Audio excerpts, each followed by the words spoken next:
जय माँ भगवती, जय माँ दुर्गा। आप सभी भक्त जनों को दुर्गा अष्टमी की पावन शुभकामनाएं। आज की इस विशेष वीडियो में हम आपको सुनाएंगे माँ दुर्गा और महिषासुर के बीच हुए उस महायुद्ध की कथा, जिसने अधर्म और असुरता का अंत कर धर्म की विजय को सुनिश्चित किया था। यह वो दिव्य गाथा जब देवताओं की पुकार सुनकर स्वयं आदि शक्ति ने अवतार लिया। नारी शक्ति की सबसे प्रबल, सबसे तेजस्वी और सबसे करुणामयी रूप माँ दुर्गा के रूप में। इस दिव्य कथा को अंत तक जरूर सुने और करें माँ के चरणों में व्रत, श्रद्धा और समर्पण अर्पित। वीडियो को लाइक, शेयर और कमेंट जरूर करें। चैनल को सब्सक्राइब करें ताकि माता रानी की कृपा आप सभी पर बनी रहे। अब चलिए आरंभ करते हैं दुर्गा अष्टमी की महागाथा। या देवी सर्वभूतेषु माँ शक्ति रूपेण संस्थिता, नमस्तस्यै नमस्तस्यै नमस्तस्यै नमो नमः। ब्रह्मांड की सृष्टि के आरंभ में जब सत्व, रज और तम की शक्तियां कार्यरत थी, तब आदि शक्ति स्वयं ब्रह्मा, विष्णु और महेश में विभाजित हुई। ब्रह्मा ने सृष्टि की रचना की, विष्णु ने पालन का कार्य संभाला और महेश ने संहार की लीला प्रारंभ की। किंतु ये सब शक्तियां तब तक अधूरी थी जब तक उन्हें स्त्री ऊर्जा का संबल नहीं मिला। यही शक्ति जब किसी अधर्म या अत्याचार के विरुद्ध उग्र होती है, तब वे दुर्गा का रूप धारण करती है। अष्टमी वह दिन जब शक्ति अपने चरम रूप में प्रकट होती है और संसार की समस्त नकारात्मकताओं का अंत कर सकती है। यही वह दिन है जब माँ दुर्गा ने महिषासुर नामक राक्षस का संहार कर धर्म की स्थापना की थी। देवी पुराण, मार्कंडे पुराण और स्कंद पुराण में दुर्गा अष्टमी का विस्तार से उल्लेख मिलता है। देवी भागवत में कहा गया है कि जब जब अधर्म बढ़ता है और धर्म लुप्त होने लगता है, तब तब देवी स्वयं प्रकट होती हैं। अब आइए जानते हैं उस दैत्य का जन्म कैसे हुआ, जिससे इस धरती पर अराजकता फैल गई। महिषासुर एक असुर और महिषी माता के गर्भ से उत्पन्न हुआ था। उसके पिता रंभासुर ने भगवान ब्रह्मा से कठोर तपस्या कर ये वरदान प्राप्त किया था कि उसे कोई देवता या राक्षस मार नहीं सकेगा, केवल एक स्त्री ही उसका अंत कर सकेगी।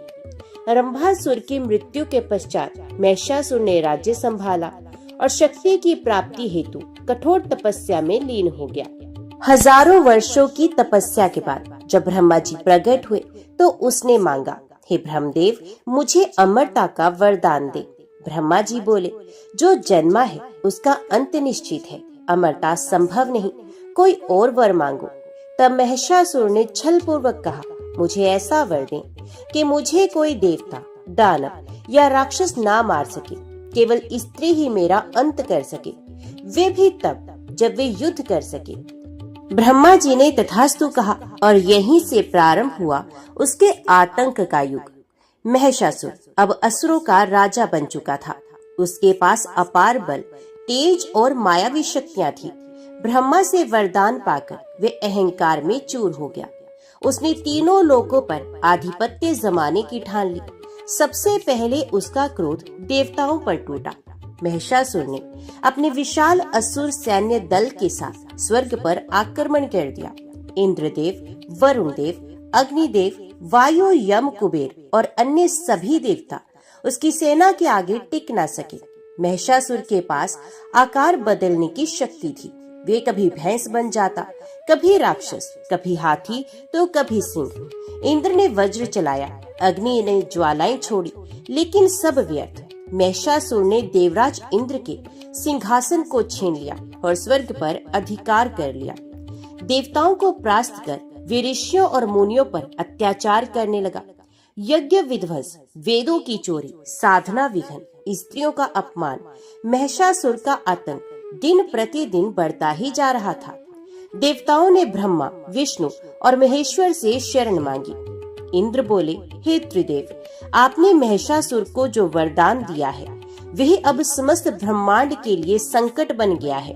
कोई देवता, दानव या राक्षस उसे पराजित नहीं कर सकता। उसका अंत अब केवल एक स्त्री ही कर सकती है। वे भी अत्यंत शक्तिशाली और युद्ध कला में निपुण हो। कृपया कोई उपाय करें। ब्रह्मा, विष्णु और महेश गंभीर हो गए। उन्हें महिषासुर की चुनौती का समाधान केवल एक ही रूप में दिखा, शक्ति अर्थात आदि शक्ति। तब त्रिदेवों ने एक साथ अपनी शक्ति को केंद्रित किया। सभी देवताओं ने भी अपने तेज का अंश उस एक बिंदु में समर्पित कर दिया। उस तेज से जन्म हुआ एक दिव्य नारी शक्ति का, जिसे समस्त ब्रह्मांड आज माँ दुर्गा के रूप में जानता है। जब ब्रह्मा, विष्णु और महेश ने अपनी अपनी शक्तियों को एक कर बिंदु में समर्पित किया, तब वही तेज आकाश को चीरता हुआ प्रकाशित होने लगा। चारों दिशाओं में एक दिव्य प्रकाश फैला। सभी देवताओं ने भी अपनी अपनी शक्तियों का अंश उस तेज में समर्पित किया। उस दिव्य प्रकाश से जन्म हुआ माँ दुर्गा, जिनका तेज सूर्य से सहस्रों गुना अधिक था। उनका रूप, सौंदर्य और शौर्य का अद्भुत संगम था। उनके 18 भुजाएं थी और प्रत्येक हाथ में एक दिव्य आयुध। उनके चेहरे की आभा चंद्रमा के समान शीतल थी। उनकी आंखें अग्नि के समान प्रज्वलित थीं। उनके चरणों में संसार की समस्त देवियां नतमस्तक थीं। उनके शस्त्रों में ब्रह्मा का कमंडल, विष्णु का चक्र, शिव का त्रिशूल, इंद्र का वज्र, यम का गदा, कुबेर का धनुष, वायु का खड्ग और अग्नि की ज्वाला थी। माँ दुर्गा को एक विशाल सिंह पर आरूढ़ किया गया। जैसे ही माँ ने सिंह पर बैठकर सिंहनाद किया, तीनों लोकों में गूंज उठी एक चेतावनी, हे महिषासुर, अब तेरे अंत का समय निकट है। देवताओं ने हाथ जोड़कर स्तुति की, या देवी सर्वभूतेषु माँ शक्ति रूपेण संस्थिता, नमस्तस्यै नमस्तस्यै नमस्तस्यै नमो नमः।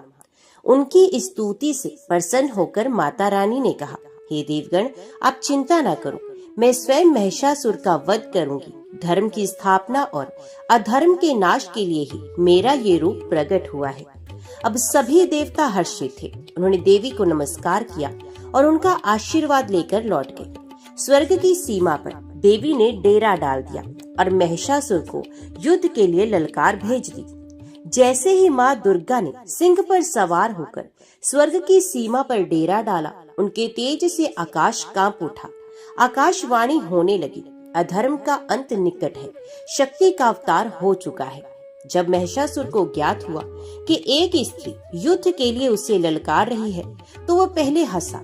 उसके मंत्री बोले, महाराज, वह तो एक स्त्री है, उसके सामने क्यों जाए? आप अनुमति दें, हम उसे अभी पराजित करके ले आते हैं। महिषासुर ने अपनी विशाल सेना के प्रमुख असुर सेनापति चिक्षुर, चामर, दुर्मुख, रक्तबीज, महाहनु, अंधक, वाशकल और कई मायावी राक्षसों को भेजा। देवी शांत थी। वे युद्ध की रेखा के पार खड़ी थी, पर जैसे ही असुरों ने उनकी सीमा पार की, देवी का रूप विकराल हो गया। उनकी आंखें ज्वाला समान प्रज्वलित हुई और उन्होंने पहला अस्त्र चलाया, त्रिशूल। त्रिशूल से चिक्षुर का अंत हुआ। चक्र से चामर के 2 टुकड़े हो गए। गदा से अंधक की छाती फट गई। धनुष से निकला अग्निबाण वाशकल को भस्म कर गया। सिंह गर्जा और उसने असुरों की सेना में हड़कंप मचा दिया। आकाश से देवता पुष्प वर्षा करने लगे। माँ का ध्वज स्वर्ग के ऊंचे गगन में लहराने लगा। यह कोई सामान्य युद्ध नहीं था, ये धर्म और अधर्म के बीच महासंग्राम था। जैसे ही असुर सेना के प्रमुख मारे गए, महिषासुर को क्रोध आ गया।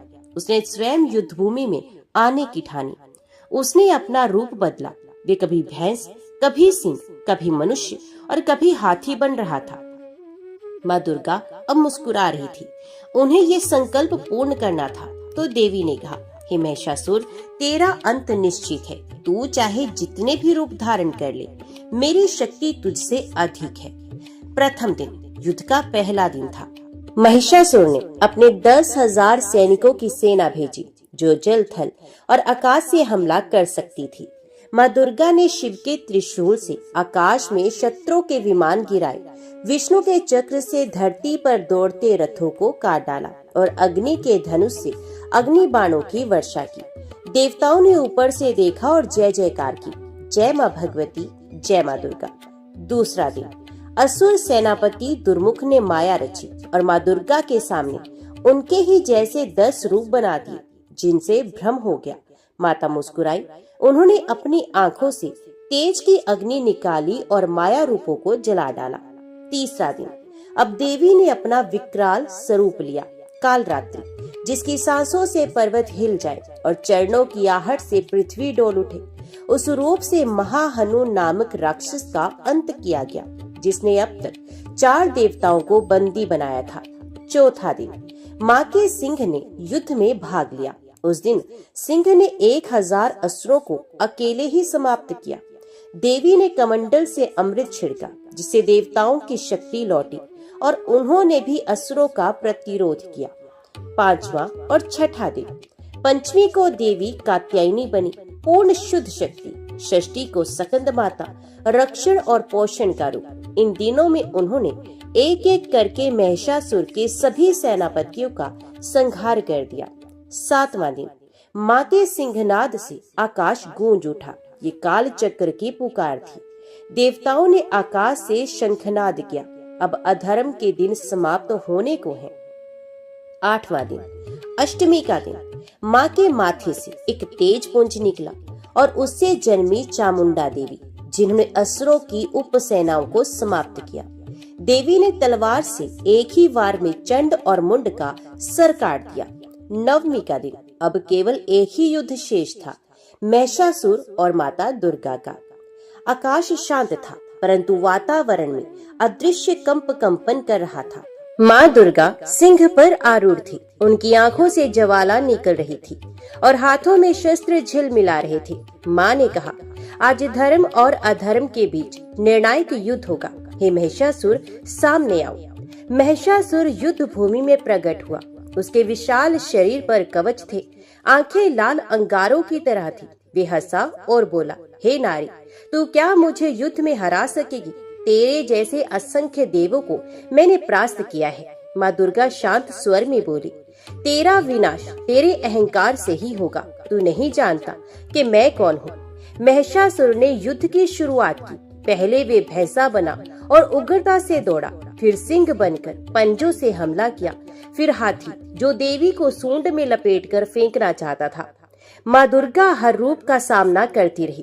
त्रिशूल से भैंस रूप पर प्रहार किया, चक्र से सिंह रूप की गर्दन पर वार किया, गदा से हाथी रूप की सूंड तोड़ दी। महिषासुर ने फिर से अपना मूल रूप लिया, अर्धमानव अर्ध भैंसा। माँ ने अपना विशाल रूप लिया। 10 दिशाएं गूंज उठी। उन्होंने सिंह पर चढ़कर महिषासुर की छाती में त्रिशूल घोंप दिया और एक ही क्षण में उसका अंत कर दिया। आकाशवाणी हुई, सत्य की जय हुई है, शक्ति की विजय हुई है। देवताओं ने आकाश से पुष्प वर्षा की। इंद्र, ब्रह्मा, विष्णु, शिव सभी माँ दुर्गा को प्रणाम कर और उनसे कहने लगे, हे माँ, आपने सृष्टि की रक्षा की, हमें पुनः स्वर्ग दिलाया है। हम आपके चरणों में नतमस्तक हैं। माँ ने कहा, जो भक्त दुर्गा अष्टमी के दिन मेरा व्रत, पूजन और कथा श्रवण करेगा, उसके सभी पाप नष्ट हो जाएंगे और उसे मेरी कृपा सदैव प्राप्त होती रहेगी। महिषासुर पर विजय प्राप्त करने के उपलक्ष्य में देवी दुर्गा की पूजा का विशेष पर्व दुर्गा अष्टमी कहलाता है। ये नवरात्रि के 8वें दिन मनाया जाता है, जब देवी दुर्गा का रौद्र और करुणा में दोनों रूपों की पूजा होती है। इस दिन भक्त महिषासुर मर्दिनी के रूप में माँ को नमन करते हैं। शास्त्रों में कहा गया है, दुर्गा अष्टमी का व्रत रखने से जीवन की बाधाएं समाप्त होती हैं, पापों का क्षय होता है और जीवन में शक्ति व समृद्धि का आगमन होता है। अभी हम आपको सुनाने जा रहे हैं एक प्राचीन लोक गाथा, जिसमें माँ दुर्गा ने एक गांव को राक्षसी उत्पात से बचाया और अपने भक्त को जीवन दान दिया। ये कहानी है श्रद्धा, भक्ति और शक्ति की। चलिए आरंभ करते हैं माँ दुर्गा की प्राचीन लोक कथा। बहुत समय पहले की बात है। उत्तर भारत के एक छोटे से गांव कांचनपुर में देवी दुर्गा की एक प्राचीन मूर्ति थी। गांव के लोग उसे जगदम्बा माई कहते थे और वर्ष में 2 बार नवरात्रों पर वहां बड़ा मेला लगता था। गांव के बाहर एक बुढ़िया देवी माई रहा करती थी, जो हर दिन माँ दुर्गा की पूजा करती और उनके नाम का भजन गाया करती थी। लोग उसे पगली कहते, पर वे कहती, माई आएंगी, रक्षक बनकर आएंगी। जब संसार रोएगा, माई हंसकर संकट हरेंगी। उसी समय जंगलों में रक्तासुर नाम का एक राक्षस उत्पात मचा रहा था। कहा जाता था कि वे महिषासुर का वंशज है, जो फिर से माँ दुर्गा को चुनौती देना चाहता था। रक्तासुर की एक शर्त थी, जो भी माँ दुर्गा को पुकारेगा वे मारा जाएगा। गांव भयभीत था, मंदिर वीरान हो गया, पर देवी बाई हर रात दीप जलाकर भजन करती और कहती, रक्तासुर चाहे जितना भी बलवान हो, जब दुर्गा जागेंगी सब संकट मिट जाएगा। और फिर एक रात देवी बाई ने आंखें बंद करके जोर से पुकारा, हे महाकाली, हे जगदम्बा, आओ अपने बच्चों की रक्षा करो। आकाश से तेज बिजली गिरी, मंदिर का दीपक जल उठा और फिर माँ दुर्गा की मूर्ति से तेज प्रकाश निकला। माँ दुर्गा स्वयं प्रकट हुई, शेर पर सवार, हाथों में चक्र, शंख, तलवार और त्रिशूल। उन्होंने देवी बाई की तरफ देखा और कहा, अब तू चैन से देख, अधर्म का अंत होने को है। जंगल में रक्तासुर ने गर्ज कर कहा, मैं फिर से तेरा अपमान करूंगा, हे दुर्गा।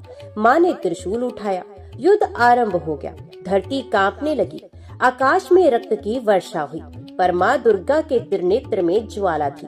उन्होंने चक्र से रक्तासुर के दोनों भुजाएं काट दी, तलवार से उसका मस्तक और फिर त्रिशूल से उसका अंत कर दिया। गांव में शांति छा गई। अगली सुबह जब लोग मंदिर पहुंचे तो माँ की मूर्ति के आगे एक नई मूर्ति दिखी, देवी बाई की, जिसमें लिखा था, जिसने सच्चे मन से पुकारा उसी में माँ का वास हो गया। उस दिन से हर अष्टमी को गांव में देवी बाई मेला लगता है। माँ दुर्गा के साथ उसकी भक्त की भी पूजा की जाती है। जय माँ दुर्गा। माता का आशीर्वाद सदैव आपके साथ हो। अगर आपको ये कथा पसंद आई हो तो वीडियो को लाइक करें, अपने दोस्तों और परिवार के साथ शेयर करें और चैनल को जरूर सब्सक्राइब करें। कमेंट में जरूर लिखें, जय माँ दुर्गा, जय माता दी। अगर आपको भी माँ दुर्गा पर अटूट श्रद्धा है तो ये कथा आपके हृदय को छू जाएगी। आगे की वीडियो को भी अंत तक जरूर सुनिएगा और चैनल को सब्सक्राइब करना ना भूलेगा, ताकि माँ की महिमा हर घर तक पहुँचे। चलिए अब सुनते हैं एक प्राचीन लोक गाथा माँ दुर्गा और उनके एक सच्चे भक्त की। बहुत पुरानी बात है। एक ऐसा समय जब धरती पर धर्म की ज्योति मंद पड़ रही थी। राक्षसों का अत्याचार इतना बढ़ चुका था कि देवता तक परेशान थे। त्राही माम पुकार हर दिशा में गूंज रही थी। उसी काल में एक छोटा सा गांव था, नवग्राम, जो पर्वतों से घिरा, जंगलों से आच्छादित और आध्यात्मिक ऊर्जा से परिपूर्ण था। इस गांव में एक वृद्ध ब्राह्मण देवधर अपनी पत्नी गायत्री और पोती भव्या के साथ रहता था। देवधर दिन रात माँ दुर्गा की उपासना करते। वे हर अष्टमी को उपवास रखते, माँ को पुष्प, कनेर और धतूरा अर्पण करते और गाते, या देवी सर्वभूतेषु माँ शक्ति रूपेण संस्थिता, नमस्तस्यै नमस्तस्यै नमस्तस्यै नमो नमः। भव्या छोटी थी पर उसकी आंखों में माँ दुर्गा की भक्ति की वही चमक थी। अपने दादा के साथ बैठकर कथा सुना करती और हर बार पूछती, दादा क्या माँ दुर्गा सच में हमें बचा सकती हैं? देवधर मुस्कुराकर कहते, ना सिर्फ बचा सकती हैं बेटी, माँ तो इस सृष्टि की रचयिता भी है। एक दिन अचानक गांव में एक संकट आ गया। पास के जंगलों से राक्षसी प्रवृत्ति वाला एक दैत्य कलासुर निकल आया। वे गांव को उजाड़ता, खेत जलाता और लोगों को अपहरण कर लेता था। लोगों में भय का साम्राज्य स्थापित हो गया। राजा ने सेना भेजी, पर कलासुर के पास रुद्री शक्ति थी। उसे किसी साधारण अस्त्र से मारा नहीं जा सकता था। देवधर जानते थे अब एक ही आश्रय है, माँ दुर्गा। उन्होंने पूरे गांव को इकट्ठा किया और 9 दिन का अखंड दुर्गा यज्ञ शुरू किया। दिन रात गांव की स्त्रियां जय माता दी के जयकारे करती। हर स्त्री ने कन्या पूजन का आयोजन किया और छोटी बच्चियों को देवी स्वरूप मानकर उनका पूजन किया। भाव्या भी हर दिन माँ की मूर्ति के सामने दीप जलाती और कहती, माँ इस गांव को बचा लो, आप ही हमारी रक्षा करो। अष्टमी की रात्रि को जब मंत्रों का उच्चारण चरण पर था, तब माँ दुर्गा ने अपना तेजस्वी रूप प्रकट किया। गांव की देवी मंदिर की मूर्ति से प्रकाश की एक तेज लहर निकली और माँ चंद्र घंटा के स्वरूप में प्रकट हुई। उनका वाहन सिंह, हाथों में शस्त्र, नेत्रों में तेज और वाणी में करुणा। माँ का ये रूप देखकर सबको अद्भुत शक्ति का अनुभव हुआ। माँ ने कहा, जब मेरे भक्त मुझे पुकारते हैं, मैं उनके लिए प्रकट होती हूँ। आज मैं नवग्राम की रक्षा करूंगी। कलासुर ने जब माँ को देखा, वे हंसने लगा। क्या एक स्त्री मुझे रोक पाएगी? उसने व्यंग्य किया। माँ दुर्गा मुस्कुराई। जिस शक्ति से तू जन्मा है, उसी शक्ति का मैं मूल हूँ। आज तेरा अंत निश्चित है। युद्ध आरंभ हुआ। माँ ने सिंह पर सवार होकर धनुष चलाया, त्रिशूल फेंका और अपने शब्दों से दैत्य की शक्ति को नष्ट कर दिया। अंततः एक भीषण गर्जना के साथ माँ ने त्रिशूल से कलासुर का वध कर दिया। पूरा आकाश जय माता दी के जय घोष से गूंज उठा। अगली सुबह जब लोग जागे तो गांव में फिर से हरियाली, प्रसन्नता और उल्लास फैल चुका था। मंदिर के गर्भगृह में माँ की मूर्ति मुस्कुरा रही थी। देवधर ने कहा, आज हमने प्रत्यक्ष देखा कि माँ अपने भक्तों की रक्षा कैसे करती हैं। भव्या माँ की मूर्ति के आगे हाथ जोड़कर बोली, माँ मैं भी बड़ी होकर आपकी जैसी शक्ति बनूंगी जो सबकी रक्षा करे। उस दिन से हर अष्टमी को नवग्राम में भव्य दुर्गा पूजन होने लगा और गांव की कन्याएं माँ के समान शक्ति और तेज की प्रतीक मानी जाने लगी। अगर आपको भी ये कथा पसंद आई हो तो कृपया वीडियो को लाइक करना ना भूलें, शेयर करें और हमारे चैनल को सब्सक्राइब करना ना भूलें। माँ दुर्गा की कृपा आप सभी पर बनी रहे।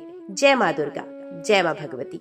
आइए अब सुनते हैं एक ऐसी अद्भुत लोक कथा जिसमें माँ दुर्गा ने न केवल अधर्म का नाश किया बल्कि अपने एक सच्चे भक्त को जीवन दान देकर ये सिद्ध किया कि सच्चे मन से की गई प्रार्थना कभी व्यर्थ नहीं जाती। ये कथा है एक वीर ग्रामीण और माँ दुर्गा की कृपा की। वीडियो पसंद आए तो लाइक करें, शेयर करें और चैनल को जरूर सब्सक्राइब करें। बहुत पुराने समय की बात है। उत्तर भारत के एक सघन वन से घिरे गांव शिवपुर में धीरज नामक एक निर्धन परंतु अत्यंत भक्तिपूर्ण युवक रहता था। उसके माता पिता नहीं थे और वे पशुओं को चराकर तथा लोगों के खेतों में काम कर अपनी आजीविका चलाता था। धीरज का सबसे बड़ा सहारा थी माँ दुर्गा, जिन्हें वे अपनी जननी मानता था। धीरज प्रतिदिन नदी किनारे बने एक छोटे से दुर्गा मंदिर में जाकर माँ की पूजा करता, वहीं बैठकर घंटों भजन गाता और माँ से बातें करता जैसे कोई बेटा अपनी माँ से करता है। एक बार शिवपुर गांव में एक भयंकर संकट आ गया। जंगलों से एक राक्षस उत्पन्न हुआ। नाम था महिषासुर। वे आधा मानव और आधा भैंसा था। शक्तिशाली, क्रूर और अहंकारी। उसने कई गांवों को लूटा, किसानों की फसलें जला दी और लोगों को अपना दास बना लिया। शिवपुर गांव में भय का वातावरण छा गया। गांव के प्रमुख और पुजारियों ने एकत्रित होकर देवी दुर्गा की आराधना प्रारंभ की, परंतु किसी को ये आशा नहीं थी कि माँ स्वयं प्रकट होंगी। इधर धीरज दिन रात माँ से विनती कर रहा था, हे माँ, हम तुझसे रक्षा की भीख नहीं मांगते, हम तो बस तुझसे तेरी कृपा दृष्टि चाहते हैं। उस रात धीरज को स्वप्न में माँ दुर्गा के दर्शन हुए। वे सिंह पर सवार थी, हाथों में विविध शस्त्र, नेत्रों में तेज और मुख पर करुणा।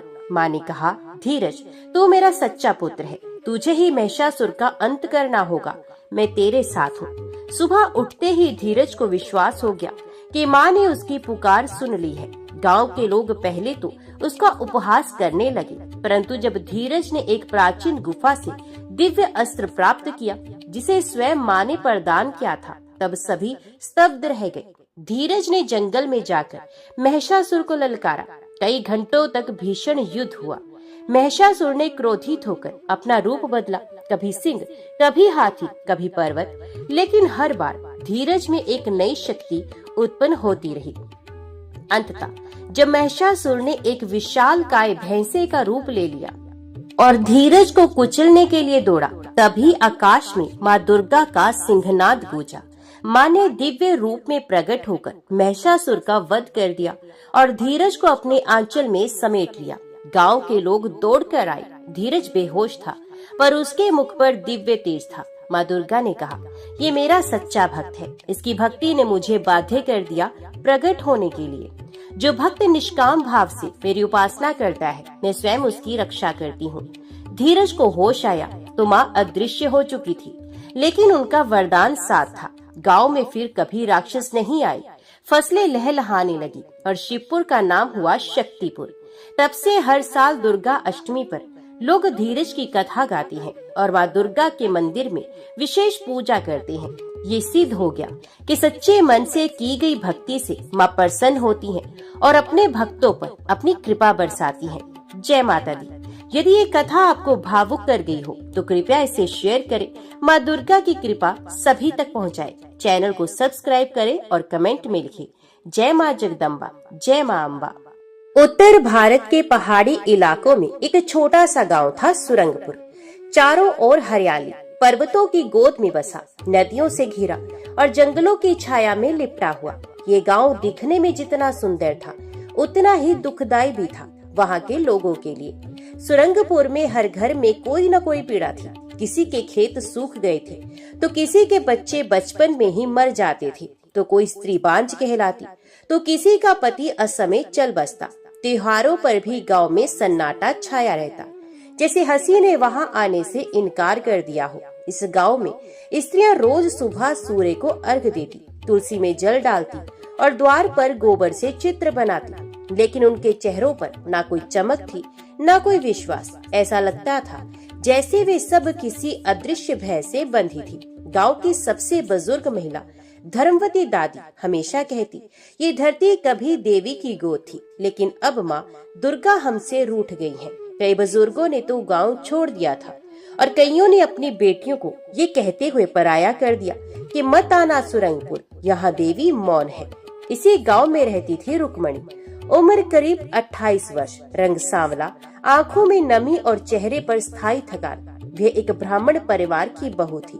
पति वसुदेव बीमार और काम करने में असमर्थ था। उनके पास कुछ नहीं था, न संतान, न धन, न कोई मददगार। 2 वक्त की रोटी के लिए रुक्मणी जंगल से लकड़ियां काट कर लाती और गांव में बेचती। रुक्मणी के लिए हर दिन एक युद्ध था, गरीबी से, बीमारी से, समाज से और सबसे बड़ी बात अपने भाग्य से। एक रात्रि आई जब गांव में बहुत तेज आंधी चली, बिजली कड़की और आकाश से वर्षा बरसने लगी। छप्पर से टपकते पानी के नीचे बैठकर रुक्मणी ने अपने फटे आंचल से देवी दुर्गा की मिट्टी की मूर्ति को ढका। वे रोते रोते कहने लगी, हे माँ दुर्गा, सुना है तू चंड मुंड का वध करती है, तो क्या मेरे भाग्य का भी अंत नहीं कर सकती? मैं न धन मांगती हूँ न सुख, बस एक झलक दे दो माँ कि तू मौन नहीं, तू जीवित है। उस रात वे भूखी सोई, लेकिन जब सोई तो कुछ विचित्र हुआ। स्वप्न में वह एक विशाल जंगल में थी, चारों ओर अंधकार था और अचानक वहाँ एक प्रकाश प्रकट हुआ। उस प्रकाश में एक तेजस्वी नारी प्रकट हुई। 8 भुजाएं, आंखों से दिव्य ज्वाला, शरीर पर लाल वस्त्र और मुकुट से निकलता हुआ तेज। रुक्मिणी स्तब्ध थी। देवी ने कहा, रुक्मिणी, तू अकेली नहीं है, मैं तेरे भीतर ही हूँ, पर मैं वहीं प्रकट होती हूँ जहाँ विश्वास हो। तू मेरी सच्ची भक्त है। अब समय आ गया है कि तू मुझे फिर से इस गांव में जागृत करे। देवी ने आदेश दिया, 21 दिनों तक व्रत रख, नवदुर्गा की पूजा कर और 108 बार मेरे नाम का जाप कर। कोई बाधा आए तो भी मत डगमगाना। मेरी कृपा से तेरा भाग्य बदलेगा और गांव का भी। रुक्मणी घबरा गई और वे बोली, माँ, मेरे पास ना तेल है, ना घी है, ना अन्न है, पूजा कैसे करूं? देवी ने मुस्कुराकर कहा, श्रद्धा हो तो फूल भी पर्याप्त है। स्वप्न समाप्त हुआ और रुक्मणी की आंख खुल गई। अगली सुबह जब सूरज की पहली किरणें आई तो रुक्मणी ने अपने पति के पास बैठकर कहा, मैंने माँ को देखा है वसुदेव जी, अब मैं पूजा करूंगी, चाहे भूख से मर जाऊं, लेकिन व्रत नहीं तोड़ूंगी।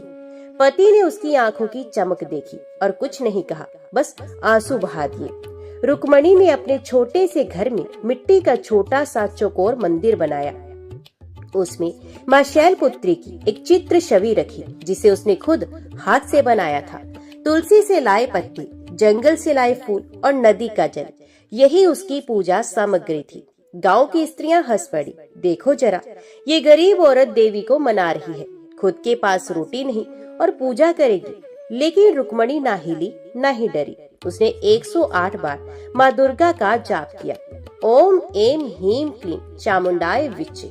उसके घर के पास खड़ा पीपल का पेड़ एकाएक हिलने लगा और एक छोटी सी धूप बत्ती की लौ अपने आप जल उठी। उस रात वसुदेव को पहली बार बिना खांसी के नींद आई। रुक्मणी ने कुछ नहीं कहा, लेकिन उसकी आंखों में पहली बार उम्मीद की हल्की सी चमक थी। गांव का पीपल धीरे धीरे अपनी पत्तियां हिला रहा था, मानो माँ दुर्गा ने मौन में उत्तर दे दिया हो, मैं जागूंगी। रुक्मणी के भीतर से, हर स्त्री के भीतर से। रुक्मणी की आंखें सुबह जल्दी खुल गई। बाहर अभी अंधेरा था, लेकिन उसका मन भीतर से रोशन हो चुका था। बीती रात जो देखा वो कोई साधारण सपना नहीं था, वो था दिव्य दर्शन, एक आवाहन, एक आज्ञा। वे धीमे से उठी, आंगन में आई। आकाश में टिमटिमाते तारे अब विदा लेने को थे। उसने अपने आंचल से पीपल के पत्तों पर जमी ओस को हटाया और झुककर कहा, माँ मैं तैयार हूँ।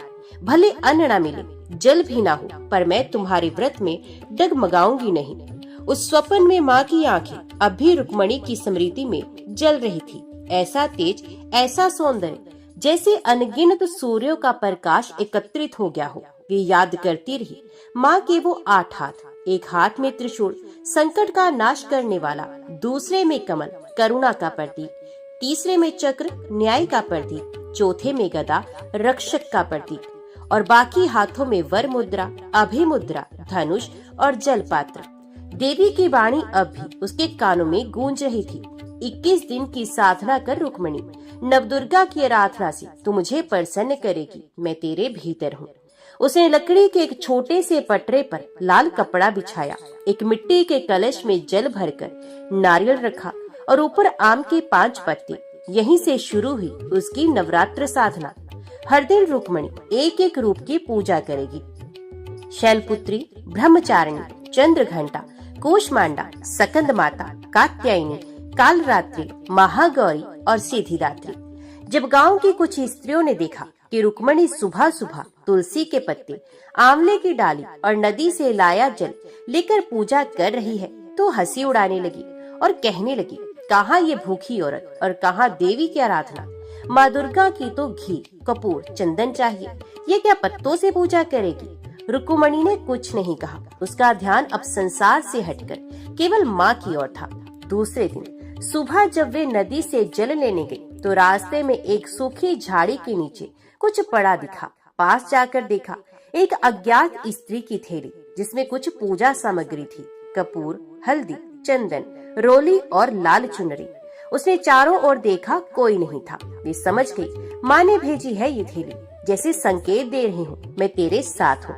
अगले दिन का उपवास सबसे कठिन था। वसुदेव का बुखार हो गया था और घर में दवा तक नहीं थी। ऊपर से खुद भूखी रुक्मणी को चक्कर आने लगे, लेकिन उसने ना जल पिया न फल खाया, बस माँ का नाम जपती रही। रात को जब वसुदेव को पसीना आया, उसका बुखार टूट गया। ये रुक्मणी के लिए कोई छोटी बात नहीं थी। माँ ने फिर संकेत दे दिया, साधना सच्ची हो तो चमत्कार होता है। चौथे दिन दोपहर को एक वृद्ध आई, गठरी ला दी, बाल बिखरे, आंखों में गहराई, और बोली, बिटिया सुना तू माँ की पूजा कर रही है। रुक्मणी ने सर झुकाकर कहा, हाँ माई। वृद्धा ने मुस्कुराकर एक थाली आगे रखी। उसमें 5 बेलपत्र, थोड़ी मिश्री और एक मिट्टी का दीपक था। उसने कहा, माँ के लिए है, ले जा और 8वें दिन मुझे बुला लेना। शायद माँ फिर जागे सुरंगपुर में। किसी को नहीं पता था वो माई कौन थी। वो आई भी अकेली थी और चली भी बिना किसी को बताए। रुक्मणी हर दिन माँ के 108 नामों का जप करती। उसका शरीर कमजोर हो गया था, लेकिन उसकी आत्मा प्रज्वलित थी। नवरात्र के 5वें दिन रात को माँ फिर प्रकट हुई। इस बार उनके स्वर में गंभीरता थी। रुक्मणी, तुझमें शक्ति है, लेकिन याद रख, जब कोई सच्चा भक्त भक्ति करता है तो आसुरी शक्तियाँ जागृत हो जाती हैं। आगे संकट आएगा, लेकिन तू मत डरना। रुक्मणी ने हाथ जोड़कर पूछा, माँ क्या मैं सफल हो जाऊंगी? माँ ने मुस्कुराकर कहा, तू सफल नहीं, पावन बन जाएगी। तेरा नाम युगों तक लिया जाएगा। सुबह होते ही रुक्मणी ने माँ चंद्रघंटा की पूजा आरंभ की। इस बार उसने पास की पहाड़ी से एक सफेद फूल लाकर माँ के चरणों में रखा। जब पूजा समाप्त हुई तो आश्चर्य हुआ। घर की छत से जो वर्षों से टपकता पानी गिरता था, वो एकदम बंद हो गया। ये कोई साधारण घटना नहीं थी, ये माँ की मौन स्वीकृति थी। तेरा मार्ग कठिन होगा पर मैं साथ हूँ। रात का समय था, अंधेरा जिसे पूरे गांव को निगलने आया हो। चंद्रमा के चारों ओर एक हल्का सा घेरा था, जैसे कोई संकेत हो। रुक्मणी उस रात माता चंद्रघंटा की आराधना कर रही थी। उसने घी ना होने पर सरसों के तेल से दीपक जलाया। घर की झोपड़ी के कोने में मिट्टी का मंदिर सजाया। माँ की छोटी सी छवि, तुलसी के पत्ते, आंवले की डाली और एक ही बात, निष्ठा। जैसे जैसे रात गहराती गई वैसे वैसे रुक्मणी का मन माँ में स्थिर होता गया। उधर गांव की कुछ स्त्रियां बाहर बैठी थी। उन्हें रुक्मणी की ये कठोर साधना पसंद नहीं आ रही थी और वो आपस में कह रही थी, देवी ने आज तक किसी को ऐसे दर्शन दिए हैं, भूखी रहकर ये क्या मिलेगा इसे, लगता है दिमाग फिर गया है। कुछ पुरुषों ने भी कहा, अब इसे भी देवी दिखने लगी, कल को कहेगी कि मैं ही दुर्गा हूँ। रुक्मणी को ये सब सुनाई दे रहा था मगर वे मौन रही। उसने केवल माँ के चित्र की ओर देखा और एक धीमी मुस्कान दी। रात करीब 3 बजे का समय था। वातावरण एकदम शांत था। तभी अचानक झोपड़ी के कोने में रखा पीतल का घंटा अपने आप बज उठा, बिल्कुल स्पष्ट, साफ और लगातार। वासुदेव चौंक कर उठे और बोले, रुक्मणी ये क्या था? रुक्मणी आंख बंद किए बैठी रही। माँ की मूर्ति से एक हल्की सी सुनहरी आभा फैल रही थी। उसने केवल इतना कहा, माँ आई थी। सुबह होते ही वे वृद्धा फिर आई, वही गठरी उठाई, वही मुस्कान, और उसने कहा, तो बिटिया घंटा सुनाई दिया? रुक्मणी ने हाथ जोड़कर पूछा, माई आप कौन है? वृद्धा ने केवल इतना कहा, मैं माँ की सेविका हूँ, तू पूजा कर, माँ जागेंगी। इस बार वह एक त्रिकोण आकार की मिट्टी का दीपक थाली लाई थी और कहने लगी, सप्तमी को इसे जलाना, लेकिन तब तक अपनी भक्ति पर किसी को शक मत करने देना। और वो चली गई बिना पीछे देखे। दिन बीता। अब व्रत का अगला दिन था। रुक्मणी को चक्कर आ रही थी। कई बार लगा बस अब नहीं हो पाएगा, लेकिन तभी एक बच्ची आई और बोली, माँ ने भेजा है, ये थोड़ी मिश्री ले लो, भूख मिट जाएगी। रुक्मणी ने देखा, हाथ में वही मिश्री थी जो कल बूढ़ी माई लाई थी। वे मुस्कुरा दी और कहने लगी, माँ तू देख रही है, तू साथ है। उसी दिन गांव के एक किसान के घर की गाय जो 7 दिन से लापता थी अचानक लौट आई। किसान बोला, जिस रास्ते से आई है वे रुक्मणी के घर की ओर से है। लोगों ने ध्यान दिया, रुक्मणी के घर के आसपास हवा ठंडी थी, तुलसी का पौधा लहरा रहा था और हर रात दीपक की लो बिना बुझाए जल रही थी। अब गांव के बाहर एक जंगल से एक अजीब खबर आई।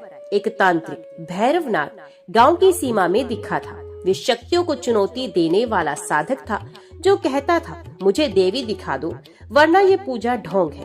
उसका नाम सुनते ही कई गांव वाले डरने लगे। वे सोचने लगे कि अगर वो रुक्मणी के विरोध में आ गया तो वे नारी क्या कर पाएगी। लेकिन रुक्मणी शांत रही। उसके विश्वास की लो अब बुझने वाली नहीं थी।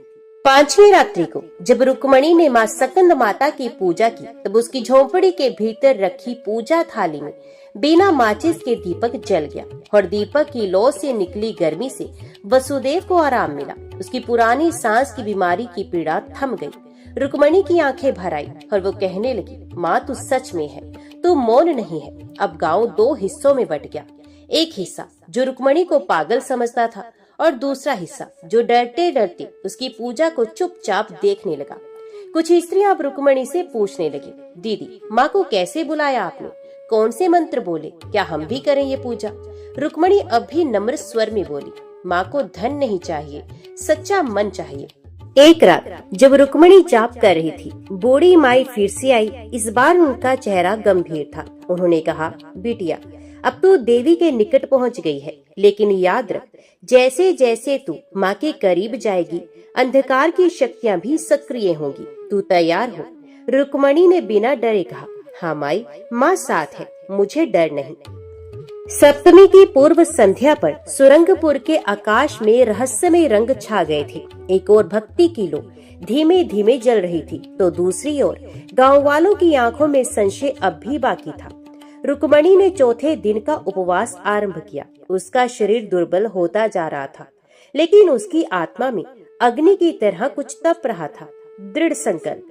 उसने अपने छोटे से झोंपड़े में गाय के गोबर से लीपकर एक चबूतरा बनाया था, जहां माँ दुर्गा की मिट्टी की छोटी सी मूर्ति विराजित थी।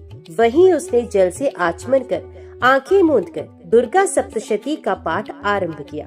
धीरे धीरे उसकी जीवा पर संस्कृत के कठिन श्लोक सहज बहने लगे। वे भूल चुकी थी कि भूख क्या होती है, प्यास क्या होती है। उसका चित्त अब केवल माँ की कृपा में लीन था।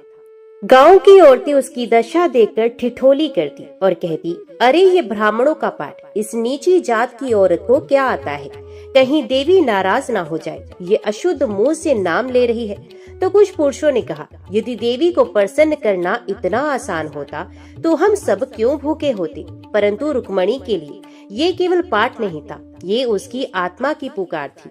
उसे हर रोज भोजन का आग्रह किया गया। कोई कहता थोड़ा दूध पी ले, कोई कहता फल तो खा ही सकती है, लेकिन वे एक ही बात कहते, मैंने माँ से व्रत का वचन लिया है, जब तक नवमी पूरी नहीं होगी अन्न जल नहीं लूंगी। सप्तमी की सुबह एक चमत्कार हुआ। गांव की सबसे बड़ी समस्या थी पशुओं का गायब हो जाना।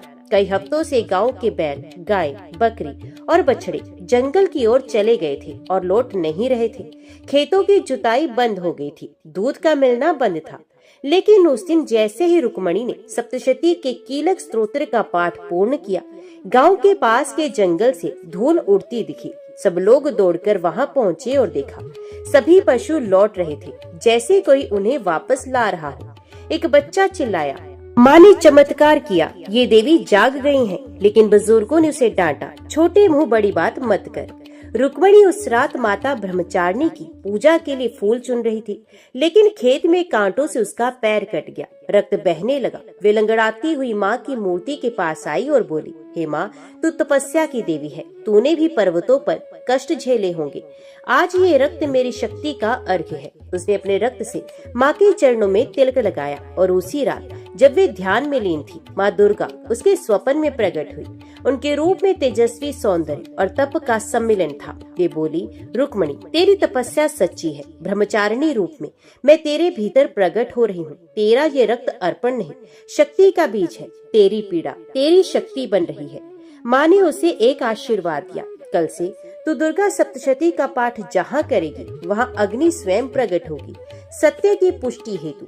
अगली सुबह जब रुक्मणी ने पाठ के लिए दीप जलाया तो दिया बुझा ही नहीं, उल्टे उससे एक नीली लो उठी और सीधे माँ की मूर्ति के सामने खड़ी हो गई। सभी ने देखा, दीपक बिना तेल और बाती के जल रहा था। भीड़ जुटने लगी। एक वृद्धा बूढ़ी माई जो कभी मंदिर की पुजारिन रह चुकी थी आगे बढ़ी और रुक्मणी का हाथ थामते हुए बोली, ये कोई साधारण स्त्री नहीं है, इसकी देह में माँ बोल रही है। अब ये गांव की पुकार बन चुकी है।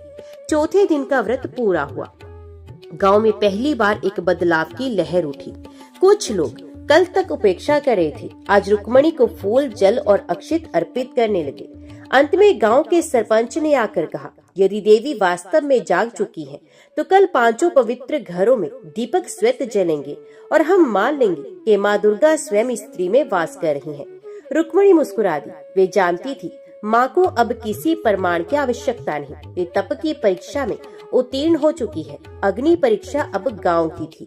अगली सुबह 5 घरों में दीपक जल रहे थे। कोई बाती नहीं, कोई तेल नहीं, फिर भी लौ स्थिर थी। माँ ब्रह्मचारिणी के स्वरूप में रुक्मणी के चारों ओर एक दिव्य प्रकाश दिखाई देने लगा था। अब वे केवल रुक्मणी नहीं थी, वे आस्था, साहस और तप की मूर्ति बन गई थी। नवरात्र का अगला दिन उपवास, जाप और लगातार दुर्गा सप्तशती के पाठ ने रुक्मणी के देह को बहुत दुर्बल कर दिया था। उसकी आंखों के नीचे गहरे काले घेरे थे, होंठ सूख चुके थे और पांव कांपते हुए, फिर भी उसकी दृष्टि स्थिर थी माँ की मूर्ति पर। उस दिन वे माता रानी की आराधना करी थी, युद्ध की देवी जो शांत भी है और रौद्र भी, जिनके घंटे की गूंज से दानव थर्राते हैं और जिनका स्वरूप हर पीड़िता के भीतर जागता है। रुक्मणी ने कमजोर कंठ से श्लोक पढ़ना शुरू किया। हर श्लोक के साथ उसका शरीर कांपता और स्वर और दृढ़ हो जाता। शाम के समय गांव के कुछ पुरुष खेत में गए, जहां साल भर से पानी नहीं था। वहां बिल्कुल सूखे काले मिट्टी वाले टुकड़े पर अचानक धार की तरह पानी फूटने लगा। एक किशोर चिल्लाया, बाबा धरती फूट गई। लोग दौड़ते हुए आए और देखा, खेत में एक चश्मा बह रहा था। बिल्कुल वैसा जैसा कभी रुक्मणी के सपने में माँ ने दिखाया था। ये वही खेत था जहाँ रुक्मणी पहले दिन फूल चुनने गई थी। लोग अब धीरे धीरे कुछ जुड़ने लगे थे। वहीं से फूल, वही जल, क्या ये संयोग है? बूढ़ी माई कांपते स्वर में बोली। माता रानी का घंटा बजा है, वे आने लगी हैं। अब रोज शाम को रुक्मणी के झोंपड़े के सामने 10 से 15 लोग इकट्ठा होने लगे थे। स्त्रियां, बच्चे और कुछ बुजुर्ग। रुक्मणी ने किसी को नहीं बुलाया था, लेकिन माँ के चमत्कारों ने उन्हें खींच लाया था। माता रानी की कृपा से गांव में शक्ति का जागरण शुरू हो गया था। ये केवल चमत्कारों का उत्सव नहीं था, बल्कि स्त्री के भीतर देवी के उठने का आरंभ था।